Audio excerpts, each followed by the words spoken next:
Welcome to another episode of Champion Beyond the Huddle, guys. So I'm right here with Joshua Schuetzmann. Am I saying it right? I hope I said it right. Not too bad. It's Schuetzmann, but that I'm used to mispronunciation, so it's not bad at all. Okay, perfect. So freshman offensive lineman from Old Dominion University by way of Williston and by way of Montreal, Quebec. All right, so thanks for being here. How was the holidays? Happy New Year. So how did it go for you and the family? I mean, it was great. I mean, just any time nowadays that I can get back home and see the family and be back home in Montreal is great. So I certainly can't complain. And I mean, yeah, holidays like that are just important just to see the family, especially because I'm only seeing them a couple times a year nowadays. So yeah, overall, it's a success. Definitely. So you've been gone from home for a little while now. Okay, a little bit of a nomad, let's say, for chasing your football dreams and going through your football journey.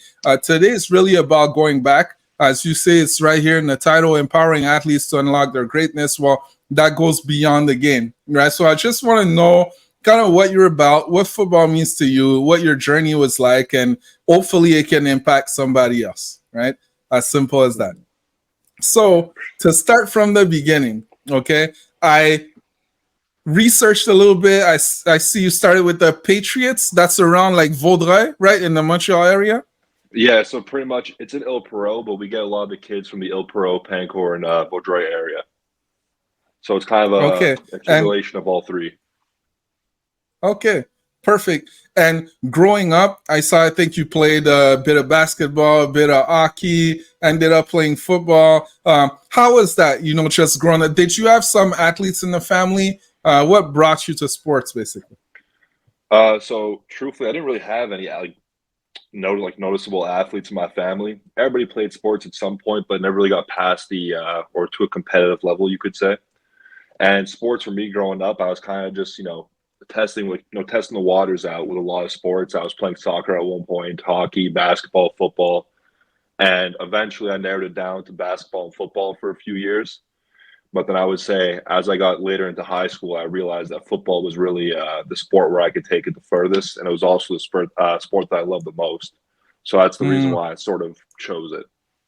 Okay, very cool. And what were you like as a kid? Did your parents just kind of forced you out the house and brought you to sports, or they had to get you out there because you had too much energy? I was a little Josh, basically.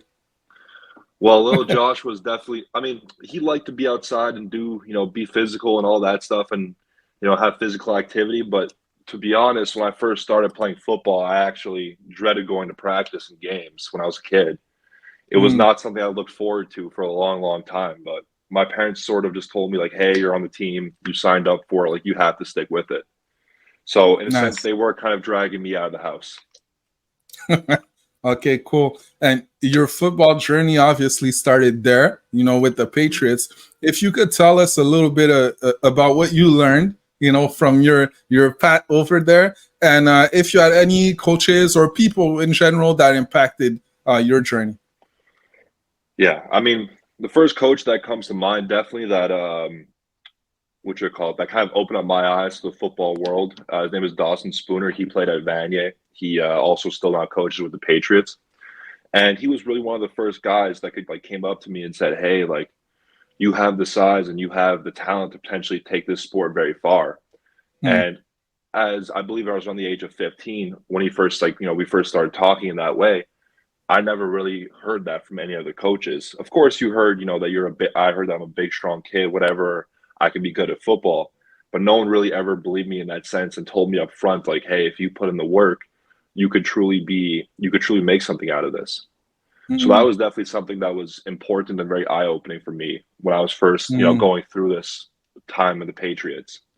But also, one thing I do credit the Patriots with is, believe it or not, we actually had pretty difficult practices, I like to believe.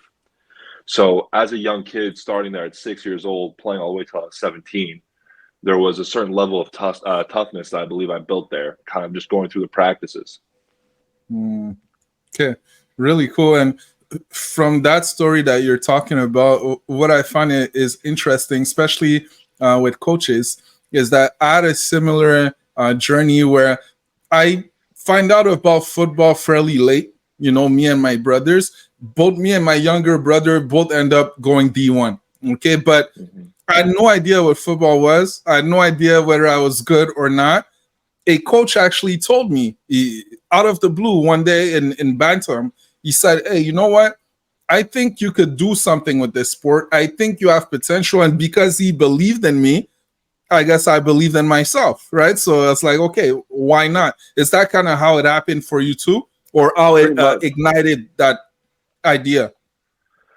Pretty much, yeah. I mean, that's really did like how did it did go in a sense. I mean, I always knew what football or the idea of it was. I mean, I grew up watching college football and the NFL and all that stuff, but it never really crossed my mind until around that age of 15 to 16 that maybe one day I could be playing as a college football player, I could be playing in the States, or I could make something of the career. For me, really, football was just I mean, I love the sport, but it was really just playing for the Patriots and, Mm, enjoying my time there.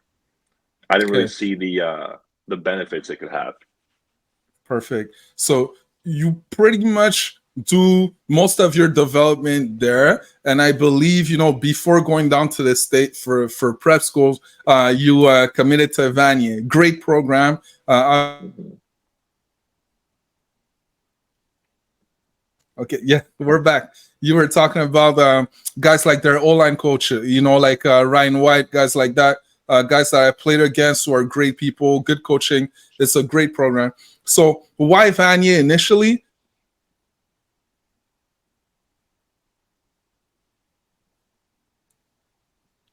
Internet. Internet's acting up. Yeah, sorry, that's the school Wi-Fi kicking in.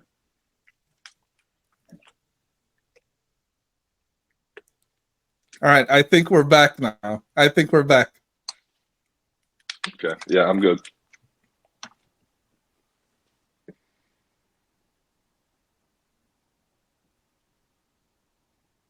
Can you hear me? Yeah, I can hear you. Okay, I think we're back. That's the internet acting up. So yeah, we were talking about Vanier. So why Vanier? What spoke to you about their culture, about their program, or how they could develop you initially?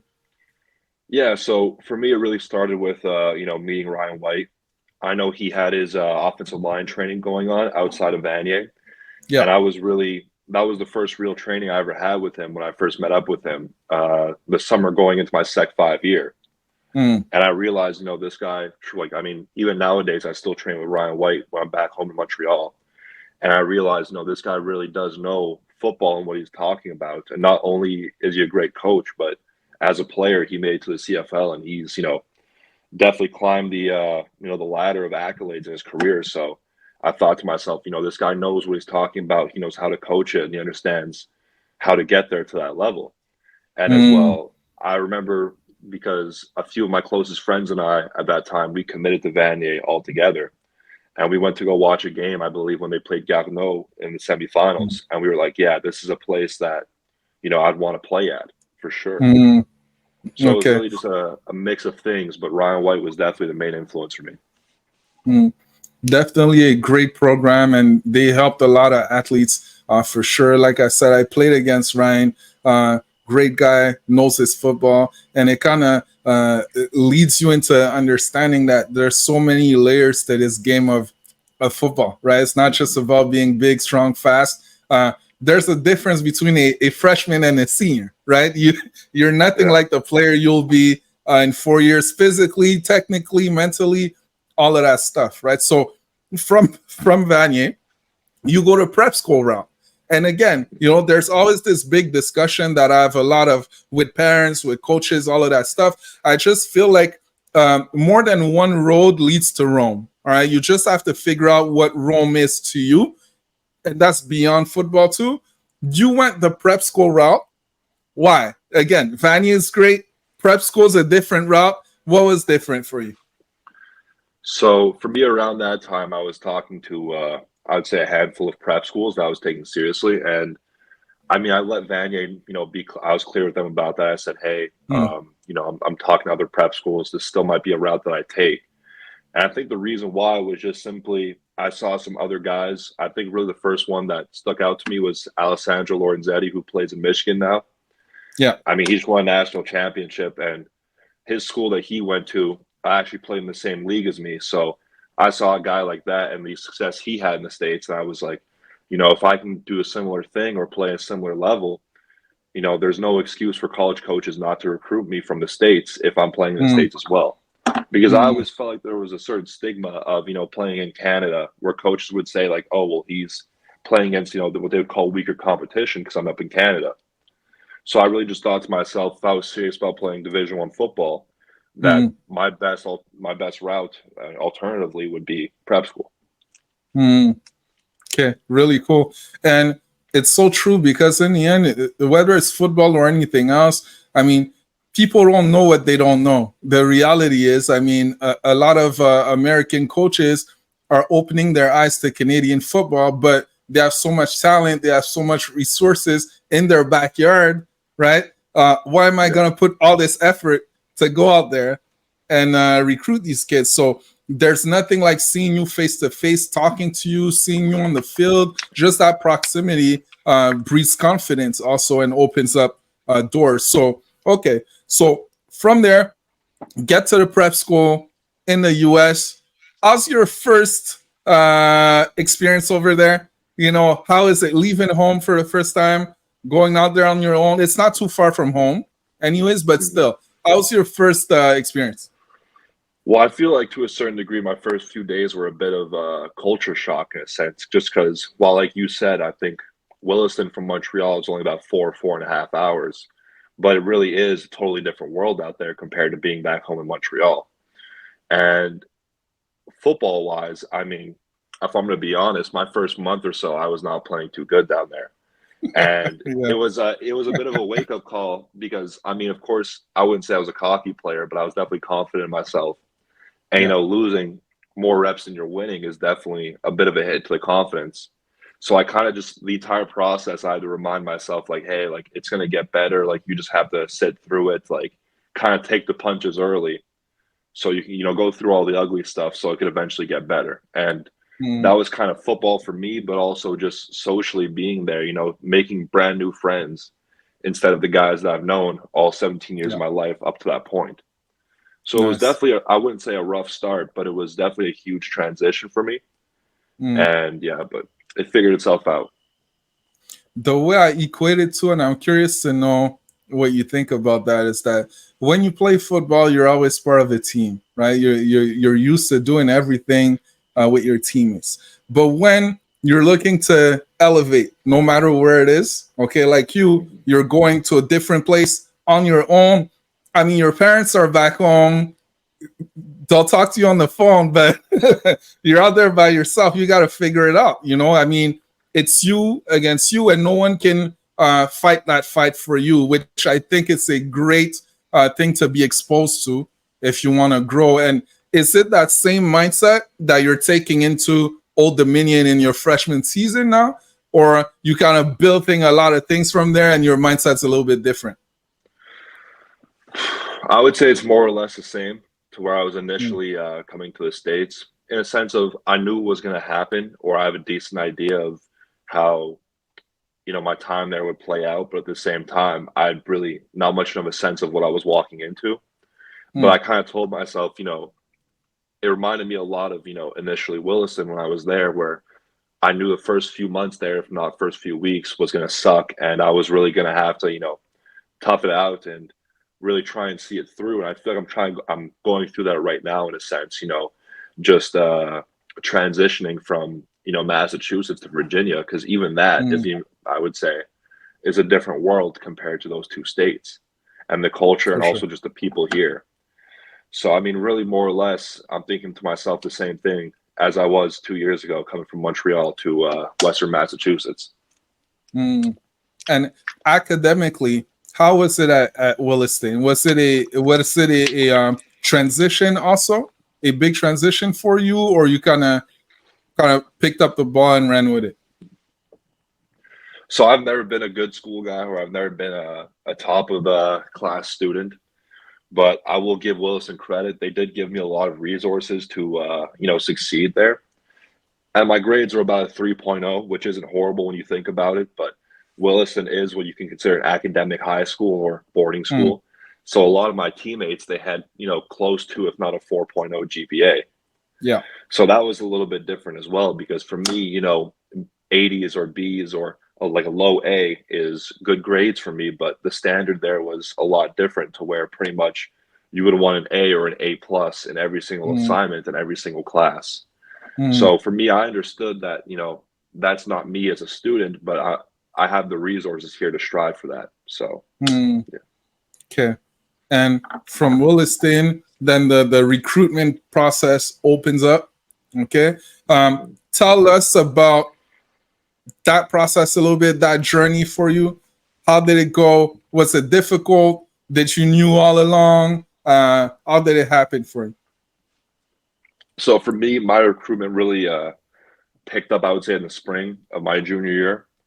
We had some showcases. I went on a few visits, saw different Mm, parts of the country, and yeah, it definitely heated up towards the back half going into the summer. But at that point, I already had an offer from Old Dominion.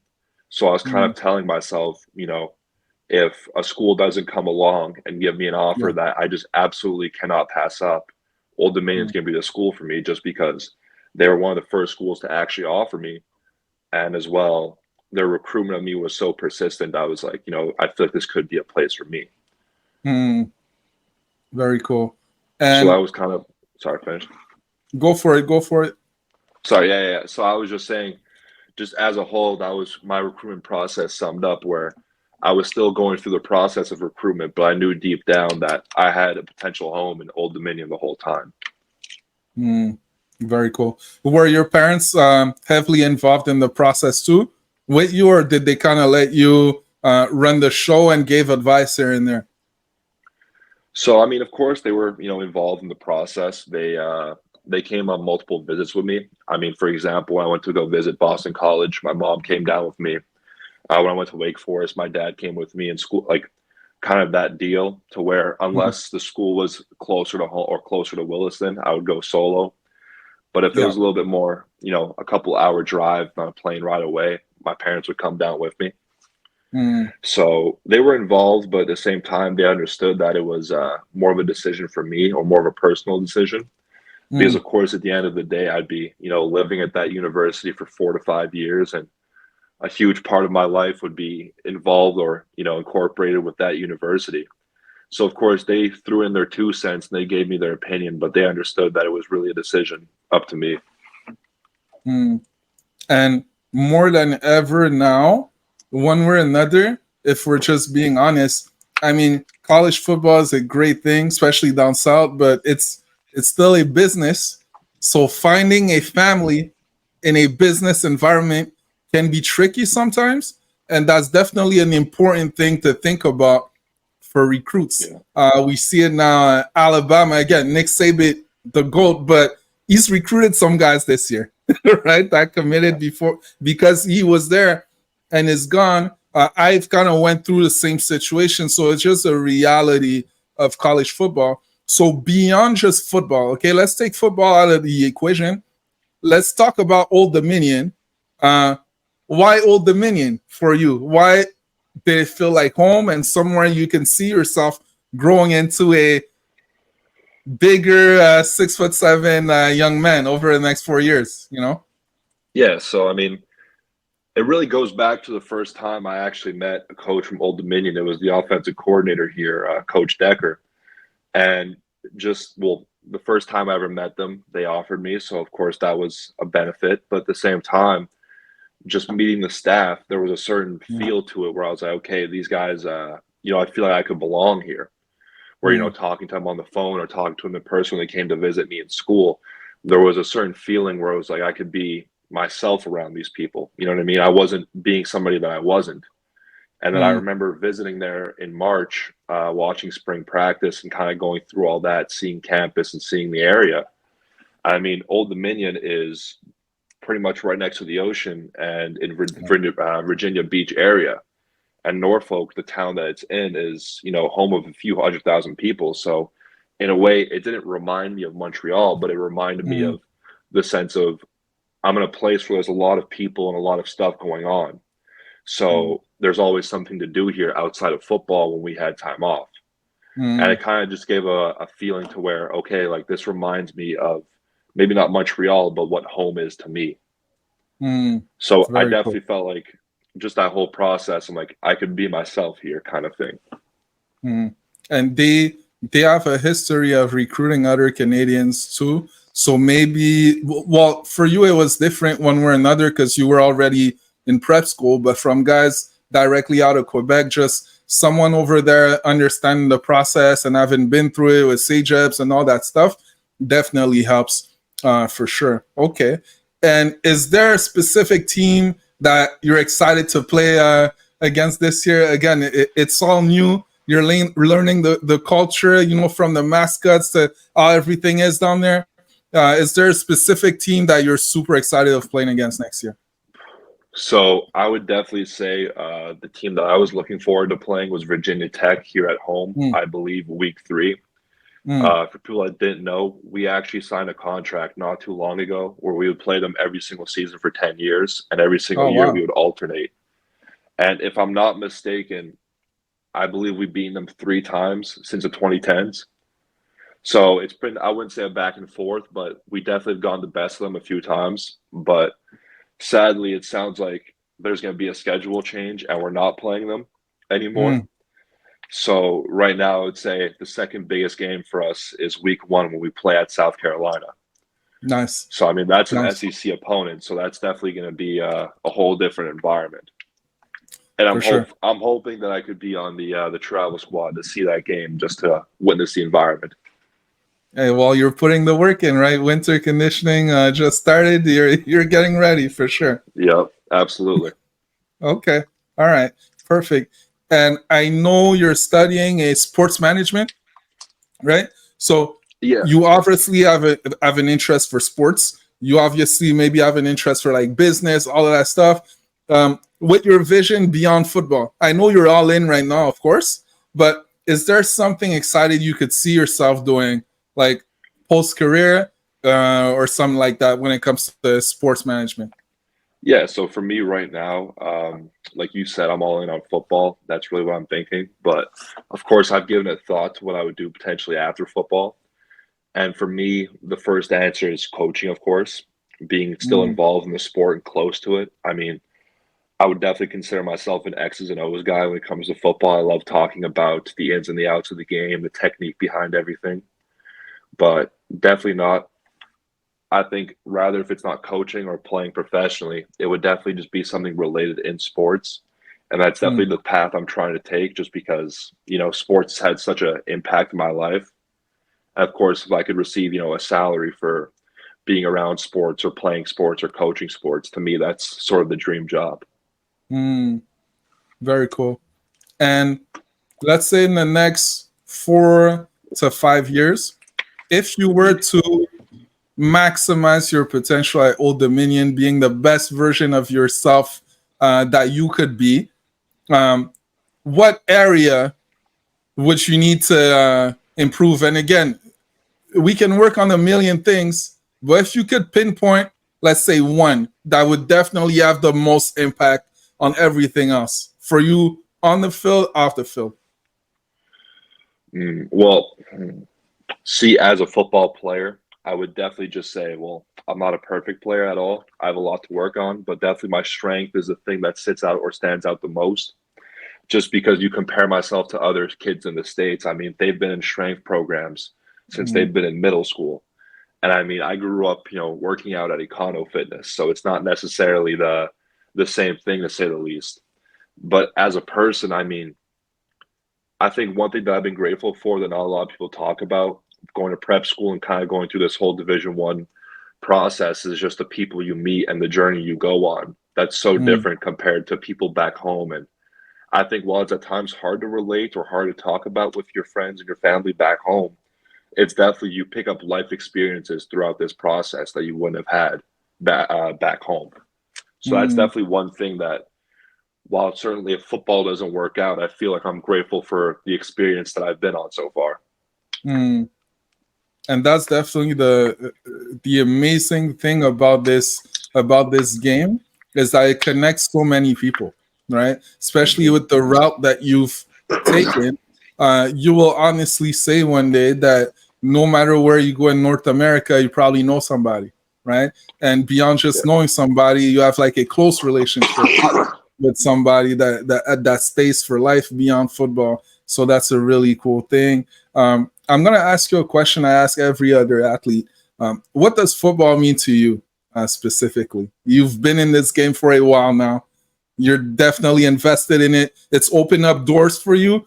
It allows you to step out of your comfort zone too, leave home, get to Williston, struggle a little bit, get beat in Yeah. practice, but grow up into the player you are now, and it's just getting started. So, what does football mean to you? So I haven't really given that question much thought, but football more for me is kind of, my passion or my outlet in a sense. It's a way for me to express myself. And Mm, really not because, I would like to say that me playing football is me as a person as a whole, but it's definitely a huge part of me. And just because of the work and the hours I've put in to, get to where I am, it's mm, sorts kind of like come game day or come important moments. This is my version to show people, my passion for the sport and how hard I've worked and those sort of things. And mm, especially now playing in the States, it has even more of an impact on me just because I am far away from home and I am in a totally different place and I've sacrificed a lot to be here. So it's like football to me is important not only for myself, but it's like I want to make the most of why I'm here. mm, So it's definitely for me just that outlet, the passion of playing. mm. And I believe just in general in life that people should have passions in life and things they want to pursue. And that's sort of, what people my age should be doing in life. I feel like is chasing after what they're passionate about. So Really that's cool. kind of how I feel about it. Really cool. Hey, I'd like to tell. Do you like to read a little bit? Truthfully, not really, but Okay. a little bit. Okay. I know you're busy with training and schoolwork, but I would still love to tell you about a book that I think you would love. It's not a difficult read. It's not too big of a book too. It's called The Passion Test. Okay, The Passion Test. Because you talked about passions, right? And the thing Hmm. about this book, it says that the most successful people in any field, okay, but beyond success, it's also the happiest people in any field. There are people who have the five core passions of their life present in anything that they do. But most people don't necessarily know what their core five passions are, right? You might like a lot of things, but when you can pinpoint and put them in order and make sure they're in everything you do, like there's no way not to be fulfilled, happy, all that stuff. So whenever you get a chance in the next year, check it out. I'm sure you'll love it. Yeah, absolutely. I All right, certainly will. perfect. So I have three more questions for you. Okay, three more questions for you. The first question, okay, when it comes to again football, life, and putting them together, okay, aligning both of them. Anyone back home who's obviously looking at what you're doing probably telling themselves the same things you were telling yourself a couple years back. They don't really have an idea of how to make this happen, but they know they have that desire. If you could tell them the real, okay, the real of what they need to know, if there's one thing, because I don't know, I was talking to last week, Olivier Camerlin, he's at Lafayette College, right? Hmm. And what we were talking about was competitiveness, right? Because a lot of guys want to go D1 or want to play at the next level, but they don't understand that once they reach that level, they're facing you, right? They're facing you, and you want what you want, right? You want Yeah. what they want too. So if you could expose guys back home to what they need to know as early as possible to set them on their path to open doors for themselves. Yeah, I mean, definitely I would say the advice I would give is just ask yourself how much you're willing to sacrifice for football and how much you really love it.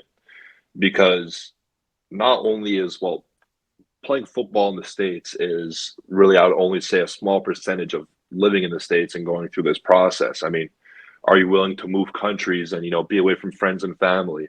Are you willing to go to class? Are you willing to do all the little things so you Yeah. can play football? And that's really, I guess, the struggle for a lot of kids, I find, where Mm, of course the love for football is there, but mm, you have to love it enough to do, what I would consider the ugly things and the small things that you don't think about in day-to-day life, mm, just so you have the opportunity to play or the opportunity to lift or be mm, recruited and go on visits and all that stuff. Because really mm, all that stuff I find is the small percentage of the things we do here in the States. And also what you were just saying, competitiveness. Once you do reach that certain level of Division 1 or high level of high school football, everybody you play is good. I mean, of course, back in Canada, there's great players, but I find in the States, like even you have guys who are second and third strings who are great players and guys who have, talent to play professionally and all that stuff. But you mm, really have to compete enough to a certain level to beat those guys out. And not only beat mm, them out, but maintain that starting job or whatever position you're in. mm, for sure. So, Um, yeah, go for it. so I was going to say, yeah, just to sum it up, you really have to, I guess, ask yourself how much you're willing to sacrifice for the sport and the opportunity to be here. That's really what I would say. Definitely. And one thing I like to tell athletes, just to put in perspective, I tell them, okay, let's say you go D1, okay? Most likely, almost everyone who's on scholarship on your team was either an MVP or an all-star where they're from. Mm-hmm. Yep. That includes second strings, third string, almost everyone. That's what you're dealing with, right? One way or another. So just understanding that. Have you heard? Okay, tell me about any funny Canadian related questions you've heard so far since you got on campus. Well, I mean, I could go like on and on for it, of course, right? But I mean, just an example, one that I heard last week. So, a kid that was a freshman here last year or last semester here at Old Dominion lived in Calgary, and of course, I'm Mm, from Montreal. So, I was asked by one of my American teammates, how far is Calgary and Montreal, and is it yeah. like? And I swear to God, one of them asked, like, "Can you take an Uber there? Can you walk there, like from city to city?" Yeah. And I was like, yeah, you can Uber there, but that's going to be like a 3-day drive.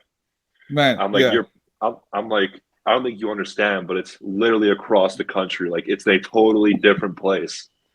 I was like, that's the equivalent of asking somebody who lives in New York or Vermont if they can drive to like, Mm, let's say like Washington or Idaho or somewhere super far out west. And it kind of just puts into perspective. It's like, damn, like some of these Americans really don't know what's going they on in don't know. Canada or the basic layout. Yeah, But they yeah, don't know. That's for sure. yeah, no, I've really heard it all. Nice. And keep a catalog of all these questions. You're gonna have a lot of good stories for sure over the years. If you keep Oh, a catalog of these questions. Yeah. oh, absolutely. That was just the one that came off the top of my head. Wow.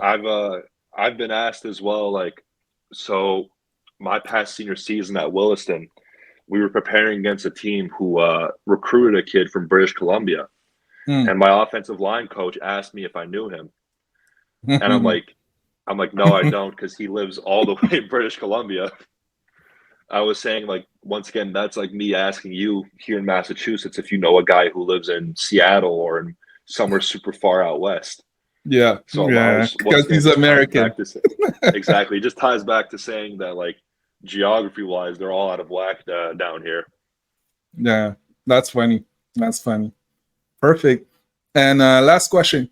If you would like to see another athlete, okay, on the podcast who you find has a good story, wants to make a difference, wants to impact other people, but it's really about the right things also themselves, who would that be? And obviously, you hook a brother up, to bring them on. If there's Mm. anybody that you knew. Ooh. I mean, I would definitely say just or bias a little bit, of course. One of my Quebecois teammates, JC Cloutier, I believe he's from Okay. Longueuil. So yeah, he's been here a little bit longer than I have. That would be my first suggestion. I feel like he'd be definitely opening to coming on to this podcast. But yeah, Perfect. I definitely recommend somebody who not only has gone through the prep school route, but has been, in college now for a few years. Because I Hmm. feel like those are two different experiences as well. Of And I course. think Of course. if you can talk to a guy who's 2, 3, 4 years deep into it, they definitely have a lot more experiences than I do right now. For sure. They've been in it. They know the veteran tricks. They're outside of the dorms, right? They live in the houses. You Exactly. guys live in the dorms. Exactly. Yeah. Yeah, At that point, they're pretty much grown men. yeah. All right. Cool stuff. Well, that's it for today. Honestly, Josh, thank you for coming on. We're super excited, for your journey. I definitely think you said a lot of things that I hope a lot of athletes back home or anywhere else listen to. And the goal is exactly that, is to show these guys, and just like you, is that you guys are much more than simply athletes. And football is such an amazing game, amazing tool, man, to maximize your potential and do some great, which you're doing. So I commend you for that. Definitely. Yeah, no, absolutely. Well, thank you for having me on. I mean, this is great. I mean, any chance I get to talk about my career or, myself a little bit, it's great. So I appreciate it. All right. Yeah, Cool for sure. stuff. Cool Yeah. stuff. Well, thanks a lot, guys, for watching. See you next time. Make sure to click that subscribe button. Okay. We're doing good things over here. Take care.